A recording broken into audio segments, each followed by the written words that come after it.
నిజామాబాద్ జిల్లాలో స్థానిక ఎన్నికల కోలాహలం మొదలైంది. అధికారులు ఎన్నికలకు సర్వం సిద్ధం చేస్తున్నారు. మండల జిల్లా పరిషత్ స్థానాల లిస్టు తయారు చేయడంతో పాటు రిజర్వేషన్లు ఖరారు చేశారు. సిబ్బందికి శిక్షణ తరగతులు కూడా నిర్వహిస్తున్నారు అధికారులు. మరోవైపు అభ్యర్థుల ఎంపికపై కసరత్తులు మొదలుపెట్టాయి ప్రధాన పార్టీలు.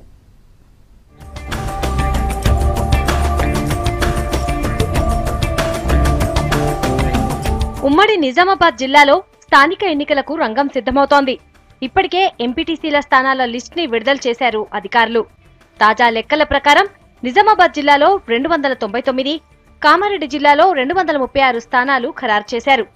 ఉమ్మడి జిల్లాలో 583 స్థానాలుండగా ప్రస్తుతం 535కు తగ్గాయి.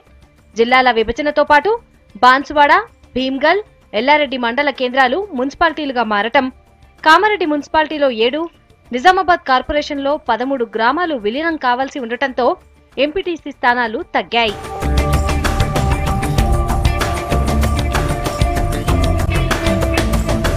నిజామాబాద్ జిల్లాలో మొత్తం 25 మండలాలుండగా మొత్తం జనాభా 10,51,160.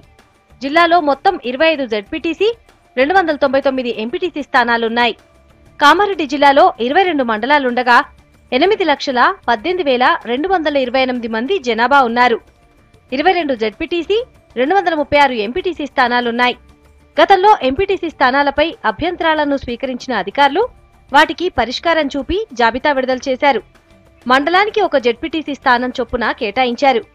గతంలో 36 జెడ్పీటీసీ స్థానాలుండగా కొత్త మండలాల ఏర్పాటుతో వీటి సంఖ్య 47కు పెరిగింది. ఎంపీటీసీ, జెడ్పీటీసీ స్థానాలతో పాటు రిజర్వేషన్లు కూడా ఖరారయ్యాయి.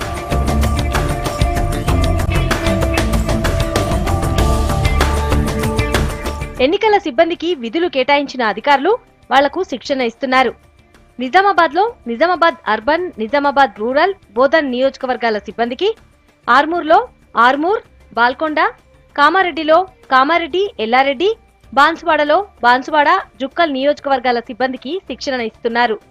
ఎన్నికల నిర్వహణలో ఎలాంటి పొరపాట్లకు తావియ్యరాదని నిజామాబాద్ జిల్లా కలెక్టర్ ఎంఆర్ఎం రావు సిబ్బందికి సూచించారు.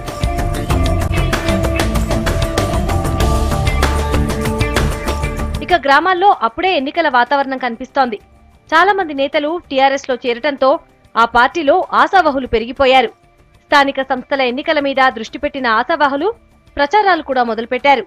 అయితే అభ్యర్థుల ఎంపికను స్థానిక ఎమ్మెల్యేలకు అప్పగించింది అధిష్టానం. నిజామాబాద్, కామారెడ్డి జెడ్పీ చైర్మన్ పదవులకు జనరల్ రిజర్వేషన్ ఖరారైంది. దీంతో అధికార పార్టీలో సీనియర్లుగా ఉన్న 2 నేతల కుమారులు జెడ్పీ సీటుపై కన్నేశారు. ఎవరైతే మన టీఆర్ఎస్ పార్టీ తరఫున పోటీ చేస్తారో, ఎవరికైతే బీఫామ్ ఇస్తారో వాళ్ళందరినీ 17 ఎంపీటీసీ స్థానాలని, ఒక జెడ్పీటీ స్థానాలని అందరం కష్టపడి మండల టీం అంతా కలిసి కష్టపడి గెలిపించుకుంటాం. 17 మేము కైవసం చేసుకుంటాం. అలాగే ఎంపీపీని కూడా ఎమ్మెల్యే గారు ఎవరికైతే ఆదేశిస్తారో వాళ్ళనే ఎంపీపీ చేయడానికి కూడా మేము అందరం సహకరిస్తాం. జరగబోయే ఎంపీటీసీ, జెడ్పీటీసీ ఎలక్షన్లో యావత్ తెలంగాణలో మా టీఆర్ఎస్ పార్టీ ప్రభంజనం కొనసాగుతుంది.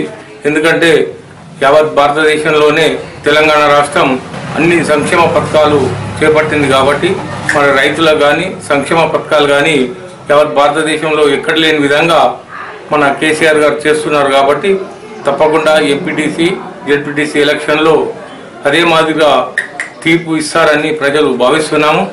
ఇక కాంగ్రెస్ లో కూడా ఆశావహుల సంఖ్య ఎక్కువగానే ఉంది. ఇటీవల జరిగిన ఎమ్మెల్సీ ఎన్నికల్లో ఆ పార్టీ బలపరిచిన అభ్యర్థులు గెలవటంతో క్యాడర్లో జోష్ కనిపిస్తోంది.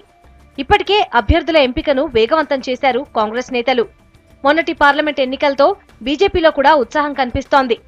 తమ పార్టీకి ఆదరణ పెరుగుతోందని భావిస్తున్న నేతలు స్థానిక ఎన్నికల్లో విజయం సాధించాలనే పట్టుదలతో ఉన్నారు. రాబోయే ఎంపీటీసీ, జెడ్పీటీ స్థానాల్లో బీజేపీ పార్టీ తరఫున అధిక సంఖ్యలో కార్యకర్తలు స్థానాలు కైవసం చేసుకోవడానికి మేము సిద్ధంగా ఉన్నాము.